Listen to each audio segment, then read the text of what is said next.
I never thought I'd see our family's century-old farm sold off like a cheap roadside souvenir, but that's exactly what happened last spring. Standing in our weathered kitchen, watching my parents sign away 5 generations of history to the Highland Development Corporation, I felt physically sick. "Mom, Dad, please," I begged one last time, my hands gripping the worn edges of Grandpa Joe's old oak table. "This land has been in our family since 1923. You can't just sell it to become another soulless subdivision." Mom didn't even look up from the contract, her manicured nails flipping through pages with practiced efficiency. After her promotion to senior partner at her law firm last year, she'd stopped having time for anything that didn't come with a hefty price tag attached. "Sarah, honey," she sighed, using that condescending tone that made me feel like I was still 12 instead of 28. "It's just empty farmland. The crops barely break even anymore, and the development company is offering $3 million. Do you know what we could do with that kind of money?" Dad at least had the decency to look somewhat conflicted, his weathered farmer's hands fidgeting with his coffee cup. "Your mother's right, Princess. Times change. We're not farmers anymore. Haven't been since your grandfather passed." The memory of Grandpa Joe hit me like a physical blow. He passed away just 6 months ago, and already they were dismantling everything he'd built. Everything he loved. "He trusted you to protect this place," I said quietly, my voice trembling. His last words were about the farm. His last words were delirious ramblings about treasure and secrets. Mom cut in sharply. "Really, Sarah, I expected this kind of romantic nonsense when you were younger, but you're an agricultural scientist now. Be practical." That was rich, coming from her. Mom hadn't spent a single day working this land. She hadn't been there during the drought of 2015 when Grandpa Joe and I worked 18-hour days to save what crops we could. She hadn't helped us dig irrigation channels or repair fences or deliver calves in the middle of the night. She hadn't been there when Grandpa Joe would sit on the old porch swing every evening, telling stories about our ancestors who'd built this place from nothing. About great-great-grandfather William Montgomery, who'd first claimed this land, who'd chosen this specific plot for reasons he'd only ever share with his own son. "The land keeps its secrets," Grandpa Joe used to say, his eyes twinkling. "And one day, when the time is right, it'll share them with someone worthy." Mr. Davidson, the development company's representative, cleared his throat politely. "Mrs. Montgomery, if you could initial here and here." His eager voice snapped me back to the present. I watched in helpless fury as my parents signed away our heritage. 500 acres of prime Pennsylvania farmland, land that had sustained our family through the Great Depression, through wars and droughts and everything in between, reduced to nothing more than dollar signs in their eyes. 30 days, Mr. Davidson said smoothly, gathering up the contracts.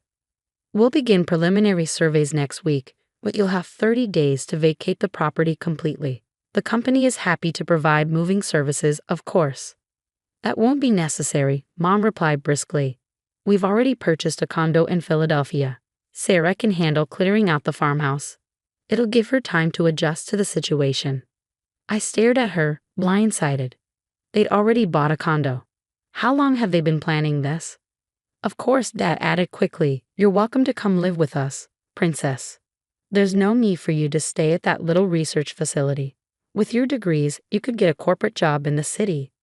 "I'm staying at the Agricultural Research Center." I cut him off. "My work on sustainable farming practices actually matters to people who care about the land." Mom's lips thinned with disapproval. "Still throwing away your potential on playing in the dirt. At least this sale means we won't have to watch good land go to waste on your experimental organic farming notions anymore." The casual cruelty of her words left me speechless. I'd spent the last 3 years implementing new farming techniques on our land, working with the research center to prove that traditional family farms could be both sustainable and profitable. The test plots had just started showing promising results. But none of that mattered now. Not to them. Mr. Davidson stood, offering his hand to my parents. "Congratulations on the sale. Highland Development will transform this property into the most exclusive residential community in the county.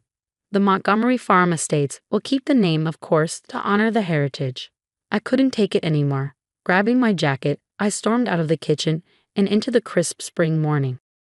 The farm stretched out before me, morning mist still clinging to the fields where the first green shoots of this year's crops were just beginning to emerge. Near the old barn, a pair of red-tailed hawks circled lazily, the same mating pair that had nested on our property for the past decade. Soon their hunting grounds would be covered in concrete and asphalt, their ancient oak tree cut down to make way for some millionaire's mansion. "Sarah, wait." Dad's voice called from behind me, but I kept walking, heading for the back fields where Grandpa Joe and I had spent so many hours working side by side. It was where he taught me everything he knew about farming, about respecting the land and its rhythms. The memories flooded back as I walked. I was 5 years old, sitting on his shoulders as he checked the irrigation lines. 10 years old, helping him mend fences and learning the property's boundaries. 15, driving the tractor for the first time, his patient voice guiding me through the gears. And just last year, 27 years old with a PhD in agricultural science, showing him the results of my organic farming trials. His eyes had lit up with pride as he'd examined the improved soil samples, the increased crop yields. "You see it, don't you?" He'd asked that day, his voice already weakened by the cancer that would take him just months later. "You understand what this land can do, what it can be?" I'd nodded, not realizing then that we were running out of time, that he was trying to tell me something important. A glint of metal caught my eye, pulling me from my memories. I was standing near the old stone wall that marked our property's southern boundary, and something was reflecting the morning sun. Bending down, I brushed aside some loose dirt to find a small brass key, old and green with age. My breath caught. I recognized it immediately. It was the key to Grandpa Joe's old study in the barn, the private space where he kept all his farm records and family documents, the room he'd specifically left to me in his will, though I hadn't been able to bring myself to go through it since his death. "The land keeps its secrets," his voice whispered in my memory, "until the time is right." Looking back toward the farmhouse, I could see the development company's sleek black SUV pulling away down our long gravel drive. My parents' car followed shortly after, heading toward their new city life without a backward glance. They'd given me 30 days to clear out generations of history, 30 days to say goodbye to everything I loved. But standing there with Grandpa Joe's key in my hand, watching the morning sun climb over fields that had sustained my family for 100 years, I felt something else stirring beneath my grief and anger. Hope. Grandpa Joe had never done anything without a reason. He'd never simply given up or taken the easy path. And in those final days, he tried to tell us something about the farm. Something my parents had dismissed as the ramblings of a dying man. But what if they were wrong? What if the land really did have secrets to share? And what if just maybe I had 30 days to discover them? The key felt warm in my palm as I closed my fingers around it, my decision made. I might not be able to stop the sale, but I could spend these last days uncovering whatever Grandpa Joe had wanted us to know. I owed him that much. I owed the land that much. Behind me, the hawks called out, their cries carrying across fields that had witnessed a century of Montgomery family history. Soon, those fields would be gone, transformed into another cookie-cutter luxury development. Unless Grandpa Joe had left behind something that could change everything. Something hidden in that old study, waiting for someone worthy to discover it.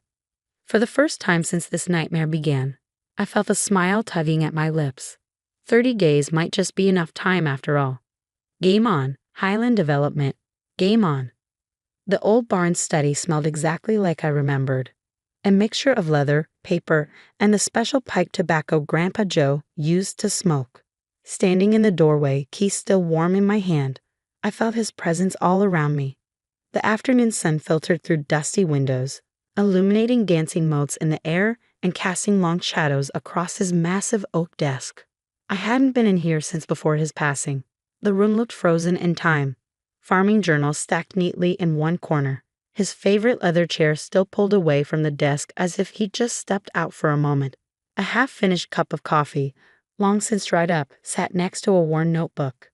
"Okay, Grandpa," I whispered, running my fingers along the desk's smooth surface. "What were you trying to tell us?" The study wasn't large, maybe 15 feet square, but every inch held purpose. Floor-to-ceiling bookshelves lined 3 walls, filled with agricultural references, family photo albums, and meticulously maintained farm records dating back decades. The 4th wall featured a large map of our property, yellowed with age but carefully preserved under glass. I started with the desk drawers, working methodically. The first two contained ordinary items, office supplies, more farming journals, equipment manuals. But the bottom drawer was locked. My hands trembled slightly as I tried the old brass key. It fit perfectly. Inside, I found a single leather-bound journal, its pages brittle with age. The inscription on the first page made my heart skip. Property of William Montgomery, 1923. My great-great-grandfather's journal. The man who first claimed this land. I carefully turned the pages, his elegant handwriting bringing the past to life. After months of searching, I finally found it. The geological surveys confirm what the old tales suggested. This land is unique. The mineral deposits alone would make a man wealthy, but that's not why I chose it. There are greater treasures here, things that must be protected. A sharp knock at the barn door made me jump. Through the study window, I could see a Highland development truck parked in our drive. Quickly tucking the journal into my bag, I headed downstairs. Two men in corporate polo shirts were waiting, looking impatient. Miss Montgomery? The taller one stepped forward.